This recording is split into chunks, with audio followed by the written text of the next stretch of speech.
All right, everyone, we're going to get started here. Okay, so quantum hardware workshop. So just to quickly preface my presentation here, this is the first of a four-part workshop series. So I've kind of divided quantum computing up into four main subjects. We got today's quantum hardware, quantum algorithms, quantum software, and applications of quantum computing. So just so everyone's aware, this is like 1/4 of the quantum computing sphere in my kind of philosophy of it. All right, so here's the agenda for today. So we're going to learn about quantum computer hardware, and I'm really tried to make everything in a way that's really easily understandable. I'm sure a lot of us have kind of gone on the internet and found that most of the information is challenging to digest. So I've really tried to make everything understandable for anyone that has kind of like a high school level understanding of physics and chemistry. Yeah, we're going to have fun, so I'm going to keep it really short. I'm going to try to keep it less than 30 minutes from now. And yeah, we have pizza, and then we'll hang out afterwards, so you can kind of spend the rest of the Dean's Hour just chatting and having a good time. And then there's a secret challenge at the end, which you should all be very excited for. So just add some spice to today's presentation. All right, so let's get started. So, short introduction to quantum computing. So I think a lot of us kind of heard about quantum computing, some of us more than others. The simplest way I can describe quantum computing is this image here in the top left. So regular computers use 0 and 1s, whereas quantum computers, they're able to put 0 and 1 into a superposition. And doing so, and I'll talk a lot more about this in the quantum algorithms lecture. It's not really in the scope of today's lecture, but when we can put 0 and 1 in a superposition, it gives us access to a lot of mathematical tools that unlocks a lot of interesting algorithms.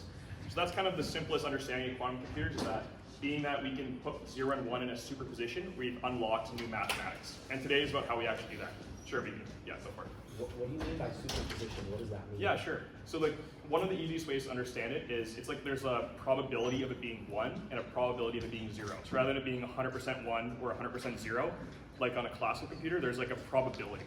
And it's called the superposition, and that'll be the topic of the next workshop, quantum algorithms. And yeah, it's a little bit outside the scope of today's lecture, but that is kind of the big idea. So we're going to be talking about actual hardware for quantum computers. So this image is of a cryogenic fridge. That's kind of what we're seeing, and that's keeping probably a relatively small chip extremely cold. But this is the topic of today's lecture, is the actual hardware. And then just to kind of speak for a second, applications of quantum computing, that will be one of the final of the four workshops.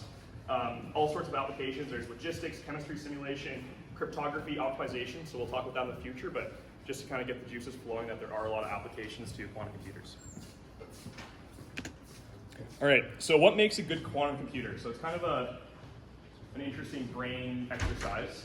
I've kind of created an image here that represents what makes a quantum computer. Does anyone want to guess what any of these icons mean or have any opinion on what makes a quantum computer? Yeah? That's saying that the probability of hitting the target? Yeah, so I forget exactly what I've related this particular image to. It's a bit cryptic, but what would you, do you have like a concise way to kind of sum up what you said? Like a most likely thing of it being, so probably 0 or 1. Sure, so like accuracy, is that maybe a way to put it? Yeah, Nadine, what do you think? Probably want colder temperatures so you can, because like there's less randomness in your system if there's cold temperatures. Yeah, so yeah, we'll talk about that, but a lot of computers need to be very cold, and that would be kind of related to like accuracy and coherence, which are some of the topics. Yeah, Jack. I'm going to say the middle one there, that's connectivity. Like you have to have qubits, qubits have to be able to connect to each other. Yeah, 100% need to be able to communicate with each other. You need like a networked system. All right, so let's go to the next slide here and we'll kind of see. And there's lots of different interpretations on what makes a quantum computer, but I've kind of broken it up into these four big areas. So there's accuracy, which is kind of what we discussed. And when you're making a measurement on your computer, you need things to be accurate, otherwise you're just getting nonsense. And then there's this concept that's unique to quantum computing called coherence. And basically what that means is in a quantum computer, things can basically lose their information, and that's what's called losing coherence. So being able to maintain coherence is one of the most important things, especially as you increase scalability. Because of course you need a certain number of qubits to be able to do a useful computation. So being able to keep the coherence as you scale, that's the real trick. And then kind of correction. So there's a lot of noise in quantum computers that need to be corrected for. So there's lots of different correction techniques, a bit outside of today's chat. But yeah, those are kind of the four big areas. And I kind of on the next slide visually represent this. Just a quick topic as well. So there's two types of qubits. There's physical qubits and logical qubits. A logical qubit is what we can actually use when we're doing quantum programming. But in order to have one logical qubit, you need about 5,000 physical qubits. And those 5,000 physical are all brought to one logical. Yep. Is that kind of like, it's not the same, but it's similar to how like in a gate you have like a bunch of transistors, and then like one logic gate is equal to like a bunch of like different transistors. Yeah, that's exactly right. So what he was kind of saying is even with classical computers, we have this level of redundancy because of the small scale, things can kind of act weirdly. So we like to have up to 5,000 qubits to represent just one logical qubit. So that makes the complexity a lot harder.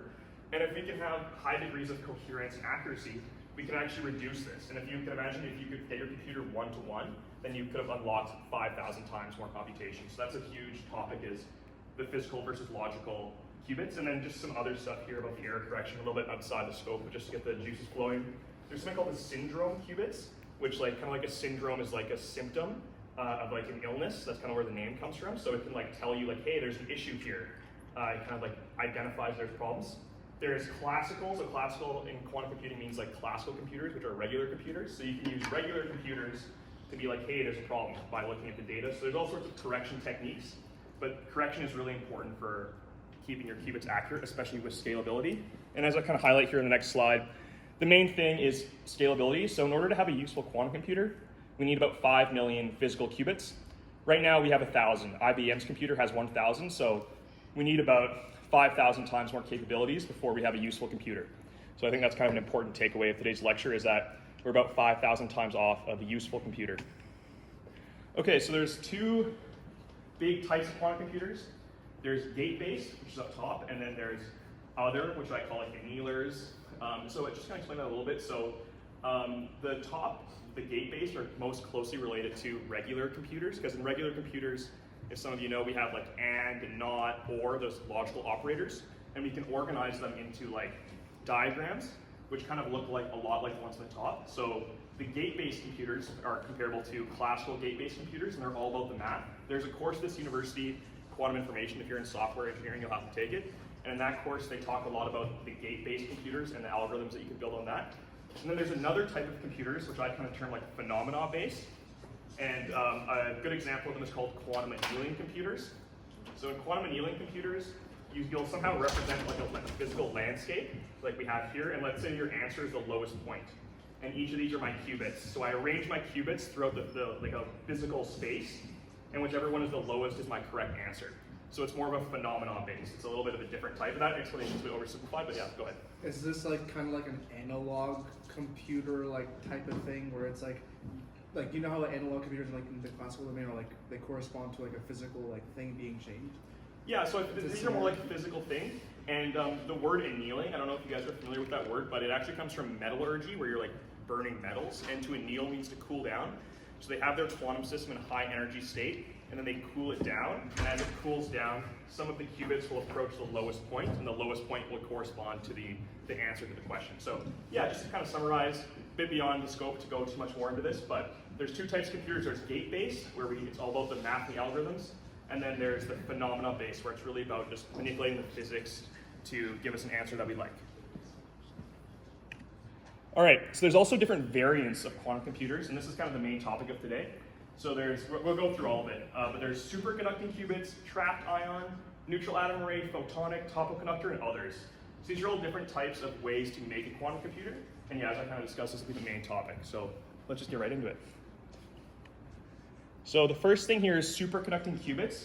This is the main type of quantum computer. So Google, IBM, D-Wave, those are arguably the three biggest players in quantum computing. All of them have superconducting qubits. And to understand superconducting qubits, this diagram, pretty excellent. So what we have is a superconducting loop. Can anyone tell me, if you have a superconducting loop, what would happen if there was like electrons flowing in it? Go for it. It would create a magnetic field. Yeah, so it will create a magnetic field, and then kind of like the more direct answer I was looking for, but that's also correct, is they'll just spin forever. They'll just go forever. But what's so interesting about these are called Josephson junctions, what's used in superconducting computers, and they're actually snipped. So it's not actually a full loop. So what would you expect if it's not a full loop? Would current be able to go? No, right? In order for current to be able to move, you need to have a full loop. But what's interesting is if we make the cut small enough, the electrons are actually able to quantum tunnel between the opening, so you're actually able to get a measurable current inside of that loop, even though it's cut. And that current is only coming from quantum phenomena. And since the current is only coming from quantum phenomena, we can manipulate it in a way that makes it useful for quantum computers. So that's the underlying physics of how superconducting qubits work. They create only a quantum current by quantum tunneling through these very small gaps.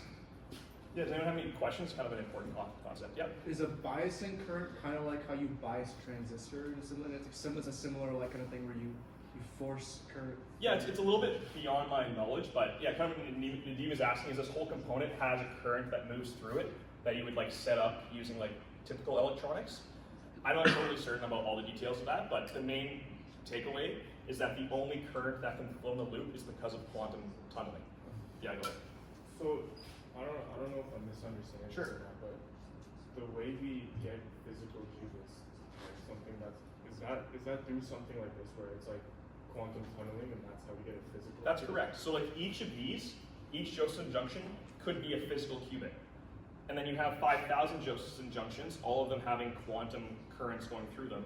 And then because of that, you could kind of take an average of them to get one logical qubit. So you may have 5,000 Josephson junctions to represent one logical qubit.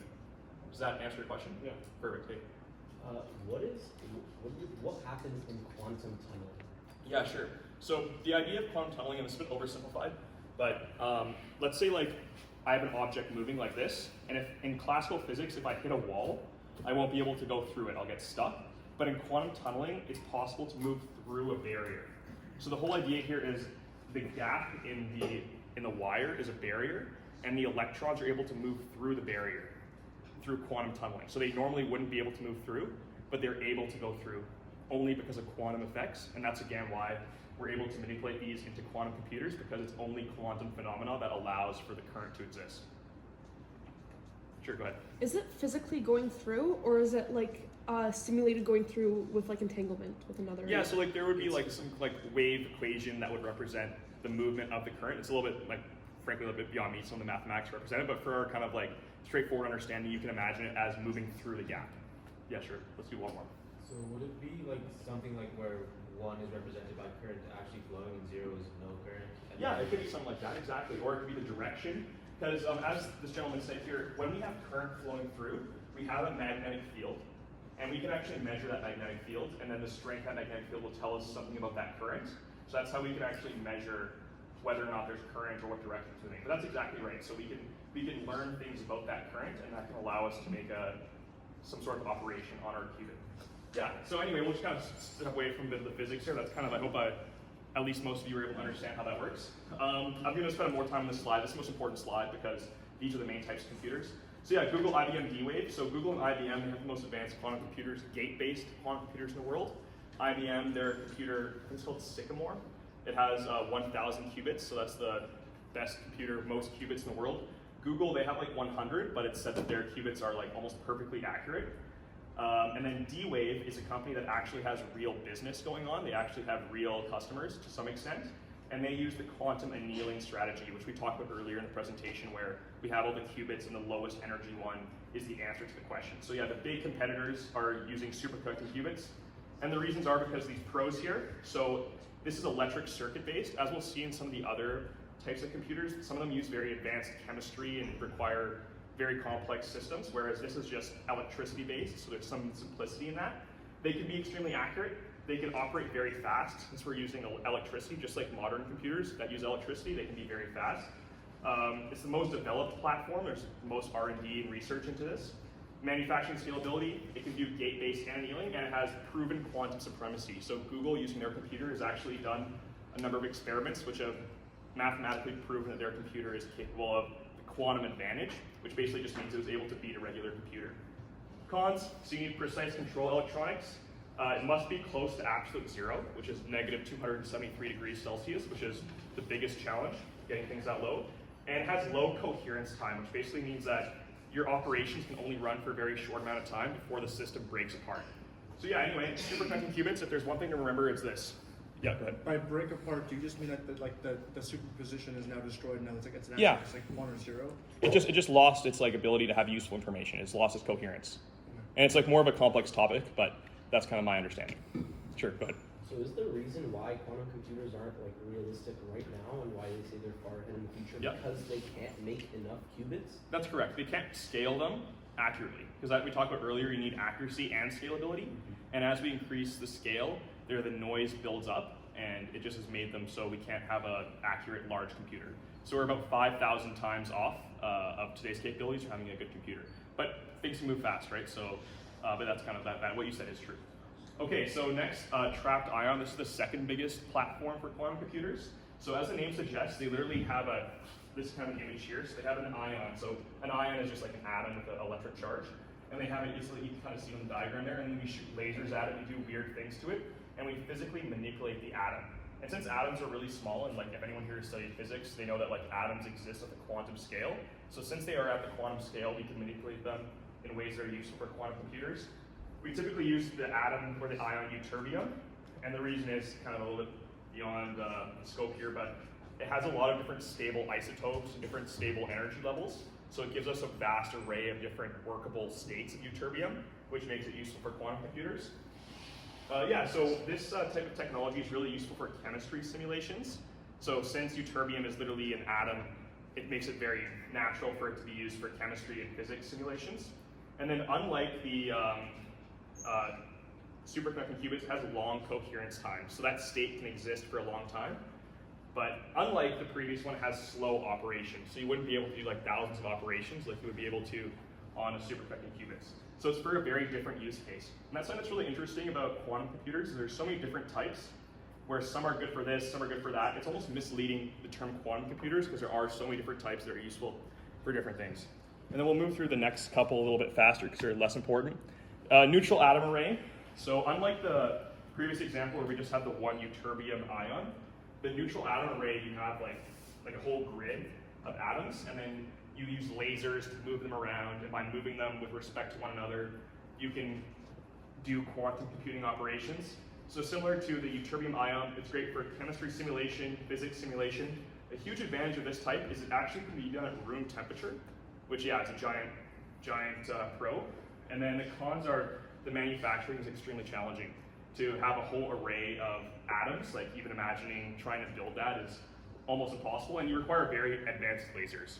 So it is very challenging. Yeah, go ahead. So are these different types of qubits that you can make for different types of quantum computers? Yeah, so like the term qubit just means it's the 1 or 0 with the superposition. That's a qubit. So you can make qubits using these different techniques. So these are different physical techniques you can use to make a qubit. And then those qubits can be useful for different types of qubit functions. Like some qubits might be used like in neutral atom or in trapped ion. The qubits from those computers would be useful for chemistry simulation. Whereas in the superconducting qubits, those qubits could be useful for like other more abstract computations. So yeah, just kind of trying to keep in mind that everything I'm showing here are different ways to make qubits, but those qubits can be useful for different applications depending on how they're made. Hope that makes sense. Okay, photonic. So yeah, some of us in this room actually went to Xanadu last year, and we saw their old version of this quantum computer. So the word photonic just means photon, and a photon is a particle of light. So as you can kind of see on this image, there's like a laser that like emits like photons, and then since photons are super small, they're on the quantum scale, we're able to manipulate them in ways that are useful for quantum computers.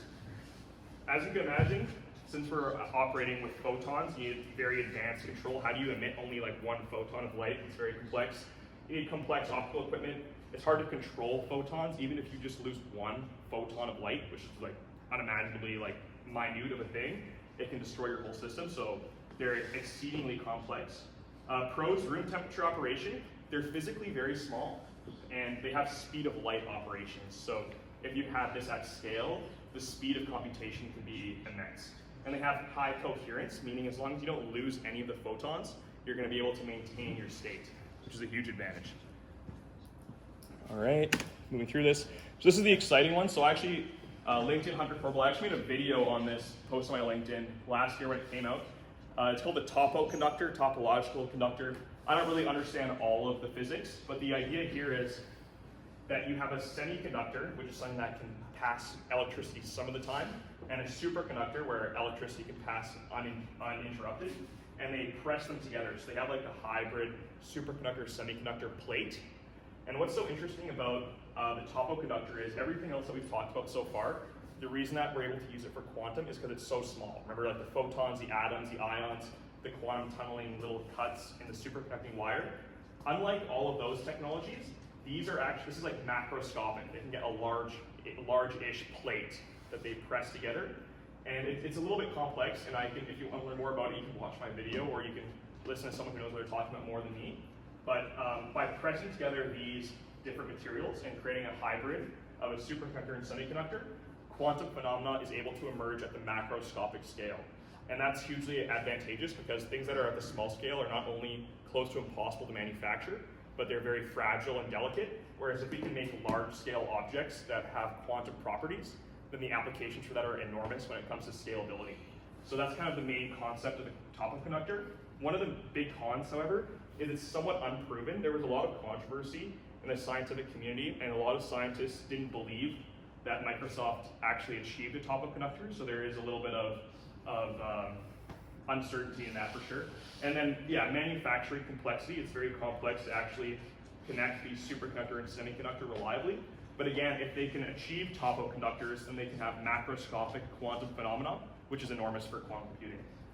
Yep, and those are the main topics for the top of conductor. And then I just have a quick little other here, just kind of paying tribute to some other types that are a little bit less popular. One is called spin qubits. So if you study quantum physics, you'll learn that a lot of particles have a quantum spin, which is like an up or down direction. It's a binary direction. And using a magnet, if something has a quantum up, it'll move up towards the north side. If something has a down, it'll move down. So you can just kind of manipulate that. And there are some computers that are attempting to do that, like Intel. Their quantum computer uses quantum spin. There's also polarization qubits. So if any of you have polarized glasses, light, kind of in this image, like light kind of exists like the vertical and horizontal plane, and then as it passes through a polarization filter, it'll only be in one plane. So you can kind of manipulate this to do some sort of quantum operations. And then there's an interesting type, which is technically a part of the spin qubits, but it's called nitrogen vacancy and diamond. So as a lot of us know, diamonds are like crystal structures of carbon atoms that are very compressed, but there'll be little specks inside of that structure that are vacant. And you can somehow manipulate those little vacant spots to do useful quantum computing operations. It's a little bit less common, but yeah, just kind of mentioning here on the other tab for other types of quantum computers. I think we're kind of approaching the end of our discussion as well. So some accessories. So the big one is the cryogenic fridge. That's this here.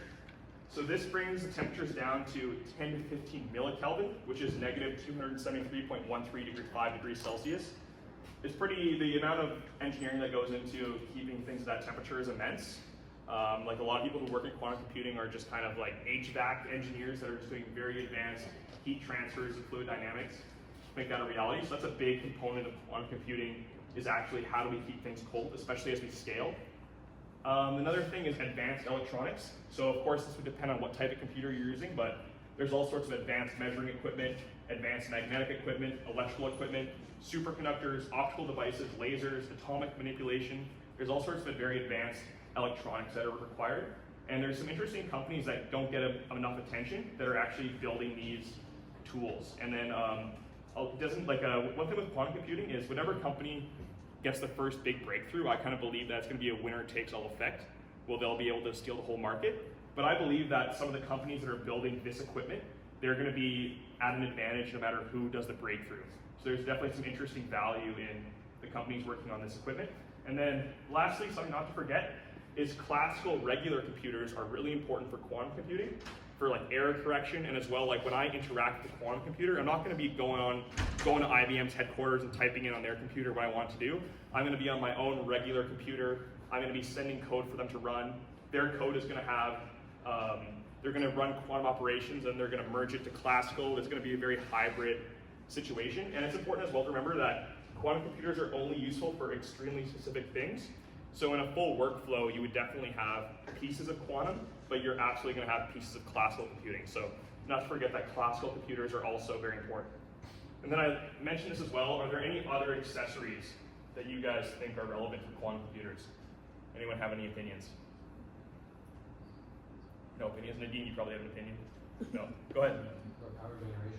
Power generation, yeah, that's a good one, right? These giant computers, especially the cryogenic fridges, they require immense power, so keeping that power online. And that's a big thing too in power generation. There's times when the demand is high elsewhere and it could reduce the availability of power So kind of how you have always very stable, clean power, that is absolutely a consideration. Go ahead. Like data reading, like so how do we read like quantum computing experiments onto like classical computing experiments? Yeah, kind of like the connection there, the networking. Yeah. Yeah, 100%. So that would arguably be related to some of like the advanced electrical equipment, but 100% there's that connection is super important. Yeah, Jack, go ahead. The quantum processing unit, like how you have GPUs in a regular computer, like you need to have like a processing unit for your computer. Yeah, 100%, kind of like quantum computing components, 100%. All right, so those are the kind of the main accessories there. I think that kind of might be approaching the end here. All right, yeah, this is the last slide. So these are the main challenges of quantum computers. These are kind of the, if you're going to take away some things from today's presentation, let it be kind of this. So there's some big physics-based challenges. So the thermodynamics, how do we keep things that cold is exceedingly challenging. Quantum fragility, when things are at the quantum scale, they're very fragile. How do we keep them in good shape? Small scale, how do we build things that manipulate atoms? Like the scale of it in engineering is very complex. So there's big physics challenges. There's also a lot of uncertainty. There's financial uncertainty. Will this work? Am I going to invest in this? And then one of the big pieces of uncertainty, which is, again, one of the big takeaways of today's presentation is, what's the best type of computers? We talked about 7 different types of quantum computers. If you're going to get into quantum computing, which one should I learn about? Which one should I invest in? There's so much uncertainty with what would be the best type. And right now it looks like superconducting qubits is probably going to win, but again, who knows? There's uncertainty there. And then yeah, scalability. So it's all about how can we scale to about 1 to 5 million qubits while keeping high quality. This is the most important thing. Once we figure out how to scale with quality, we've achieved quantum computers. Until then, we've not. And then, before I get to my next slide, anyone have any comments, questions? Kind of wrapping up the main part of the workshop. Yeah, go ahead. So can they make 5 million qubits right now?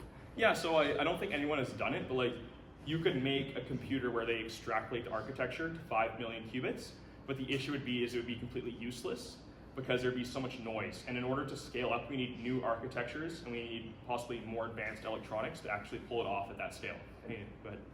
Nadeem, go. Okay, the noise, is it due to just thermo effects or is it also due to entanglement between the... I think all of the above. I think there's like a lot of dynamics, and some computers would be like thermal effects happening that are causing a lot of noise, but then others it would be one state collapsing, and if you have like a deeply Effects, entangled yeah. system, huge cascade effects. Yep.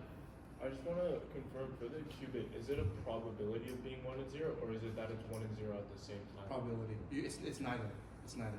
Your wave function is neither until you measure it. Yeah, so we'll talk about it on the quantum algorithms topic, but the actual way to understand it is you need to learn about the mathematics of a wave function, because that's the way that it's actually represented. And then a wave function is like, it's closest to like a probability, but rather than it being like, probability of this or that, it's really like a wave between them. And then you collapse somewhere, and if you collapse closer to one, then you snap to that one. So there's a lot of interesting mathematics there that we'll discuss the quantum algorithms, but it's you need to understand a wave equation. Is it the same one from physics too? Like Yeah, so in physics 2, you learn a little, in physics 2, you learn like a solved version of the wave equation. So a wave equation is like a second order differential equation. So like at this university, like if you study electrical engineering, you can take that class where like you'll learn how to solve partial differential equations. So in physics class, you're often dealing with a solved version of a partial differential equation. But if you want to actually understand at the mathematical level, you need to learn the unsolved version of partial differential equations. Yeah. Go ahead, Shane. So yeah, you mentioned the uncertainty is the best type of qubit. We've gone through many here. Which one do you think, in your opinion, is the most promising? I think right now the most promising type of quantum computer is superconducting qubits, and the reason for that is just the proven viability. Like Google, they've proven quantum supremacy on their platform, and IBM, they have the most qubits of anyone. They have 1,000 decent qubits. So I think superconducting qubits is going to be what takes all. But any of these other technologies could have a couple breakthroughs, and they could really explode into some valuable technology, especially the topo conductor with the Majorana 1 chip by Microsoft. If the Majorana 2 chip, they somehow are able to get things working slightly better, there could be very fast, enormous breakthroughs. Yep, and there's one more. Go ahead. So the company that's already making sales of quantum computers, what are their clients doing with them? Yeah, 100%. So D-Wave right now, as far as I'm aware, is one of the few companies that has actual clients. So D-Wave, as I was discussing, they use a quantum annealing type computer, and those are specifically built for optimization problems. So for example, an optimization problem could be like, what's the fastest route to do something? What's the cheapest way to build something? So right now their clients are in like logistics companies, and I think there's a lot of there could be, they do have finance clients as well. Yeah, finance, stuff like that. At my applications of quantum computing lecture, I'll talk a lot more about that, but basically anywhere where you can mathematically formulate an optimization problem. And like you guys remember, like probably from like taking like calculus, like if you take the derivative of a function, you can find like the minimum and maximums when you set it to 0. It's very similar to that. You're trying to find the minimum and the maximum, but the function is like ultimately complex. So that's kind of the whole idea there is, yeah, those type of clients are the ones that are seeing uses. There's also other completely separate clients for different types of computers that are doing chemistry simulation and physics simulation. So that's a completely different side of quantum computing. But those are also types of clients that are being involved. Hunter, can I build on 100%, go ahead. question? So you asked about like if we could have like 5 million qubits. And I'm just gonna go a little bit more into detail why. So the biggest, I think this is the biggest issue with quantum computing hardware is like Hunter was saying, like the error rates and the uncertainty. So like as of right now, with the quantum computers, if you scale, so this graph is basically showing like the number of qubits and then the error rate in the computer.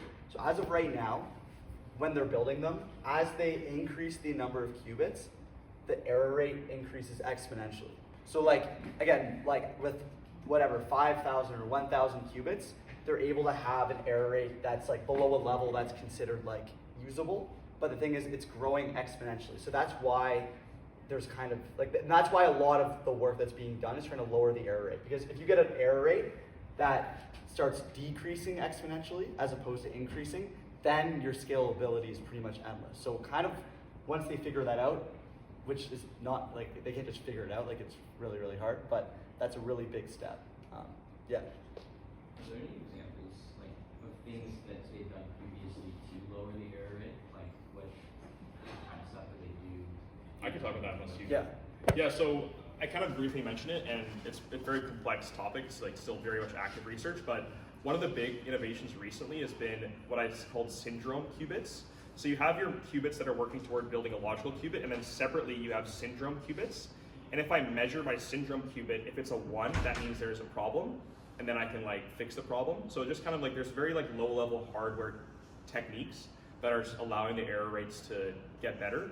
Like I would just ask like ChatGPT, like there'd be like dozens of different ways, but that's like one that was recently really helped error rates, was kind of the concept of I can have, rather than figuring it out later where I had an error, how can I solve error at the hardware level? So that's been a big innovation is a hardware level solving. All right, cool. We'll take a couple more. Yeah, go for it.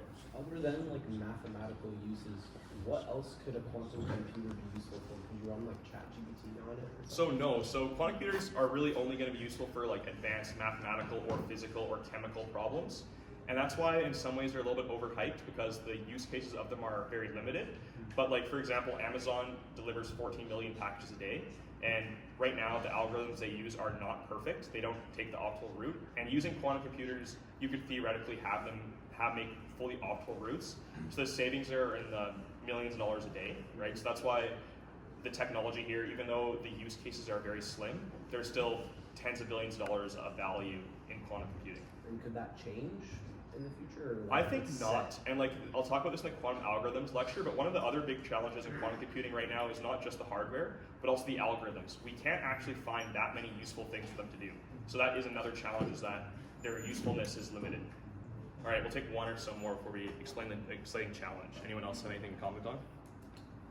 No. All right, go for it. Just in terms of scaling, you said that some are like smaller than others and larger than others, Yeah. and some are much faster and slower. Yeah. What are the scales that you're looking at in terms of time Yeah. size? Yeah, so I haven't looked into this too much, but all the computers that need to be brought to absolute zero temperature, even though the chip themselves might be quite small, they require enormous cooling systems that could be like the size of this room or even bigger, and they could be fed from like auxiliary coolant pools that are like even, you can have enormous systems that are just going into cooling.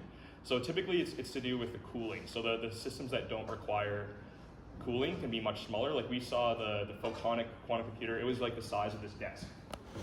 Yeah, they had everything laid out on the desk. You could see like all the different lasers and stuff. You could see it was like this size. Yeah, so it's very interesting that the different scales for sure. Go ahead. Was that topo thing, was that 1 qubit? The Topo conductor, they only made 1 qubit, I believe. And the breakthrough, I'm pretty sure the breakthrough was about error correction. Like they put like the press out that it was like that they achieved quantum supremacy or whatever. But like I actually looked deeper into it, and the real breakthrough, which is obviously something they're not going to like say to the public because it's hard to understand, and people will be like, "What the fuck does that mean?" But I'm pretty sure the actual breakthrough was something to do with this and the error correction. Yeah, because since it's at the macroscopic scale, the coherence is perfect. There's no low-level noise. You don't have to worry about small like fluctuations because it's macroscopic. Exactly. So it's a macroscopic quantum object. Yeah. All right, fabulous. So the next part here, this is the secret challenge. I'm launching the Hunter Korble Resume Challenge today. Let's watch a 30-second video. Oh no, do I have audio? Does anyone know how to get the audio working? Might be out of luck. I'll have to play it off my phone. We can Is all there like listen. an audio setting on the board there? Shane, you know how to do this? I don't think so, but it's gonna be All right. better. I want to listen to this video. Yeah, I was gonna say overlay your narrative. We have the room to see. All right, I think it's working, right? Is that going? It's 18 months back. All right, everyone just don't talk for a second. We're letting it's gonna be quiet.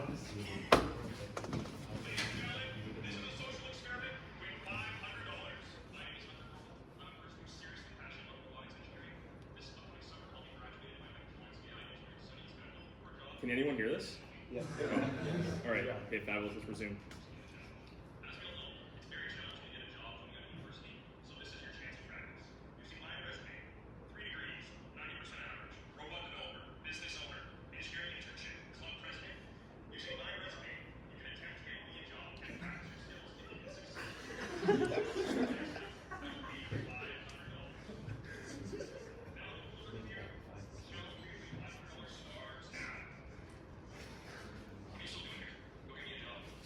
And then we're gonna hand out resumes as well. All right, guys, go grab some pizza. There should be hopefully